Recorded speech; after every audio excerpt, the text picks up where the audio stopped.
O'pkaning surunkali kasalliklariga xos EKG belgilarini ko'rib chiqamiz. Ya'ni bemorlar ancha vaqtdan beri o'pkaning surunkali kasalliklari, bronxial astma, bronxitlar bilan og'rib kelayotgan bo'lsa, hobl bo'ladigan bo'lsa, bularda yurakda ayrim o'zgarishlar kuzatilishi mumkin va bu o'zgarishlarni EKGda quyidagicha ko'rishimiz mumkin. Birinchi, P tishchani voltaji oshib ketishi, ya'ni P pulmonali belgisi rivojlanishi. Bunda P tishcha juda voltajlari baland, yaqqol namoyon bo'lgan kuzatiladi.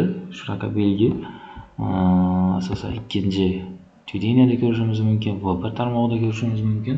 Bu o'ng bo'lmachani cho'zilishi, qalinlashishi hisobiga namoyon bo'ladi. O'ng bo'lmachani zo'riqishi hisobiga. O'ng bo'lmacha zo'riqishi o'pka kasalliklari uchrashi mumkin bo'lgan holat. Xo'p, ikkinchi belgimiz yurak elektrokani o'ngga siljish kuzatiladi. Bu o'ng qorincha hisobiga namoyon bo'ladi. O'ng qorinchani o'pkada, o'pka arteriyalarida bosim yuqoriligi hisobiga qalinlashishi, kattalashishi, kengayishi yurak elektrokani o'ngga siljishiga sabab bo'ladi. Bundan tashqari o'ng bo'lmachani qalinlashishi bizda V1 tarmog'ida ertishchani voltajini 7 mm va undan baland bo'lishiga ham olib keladi. Bu ham o'ng qismlarni, yurakning o'ng qismlarini yoki bo'lmasa o'pka kasalliklariga xos bo'lgan EKG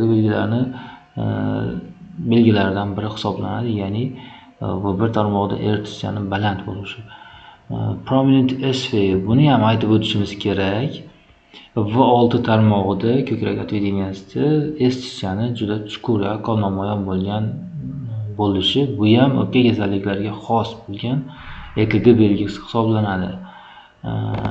Ushbu belgi mana kuzatishimiz mumkin. V6 tarmog'i va ertishchasi juda yaqqol namoyon bo'lgan chuqur ertishchani ko'rishimiz mumkin.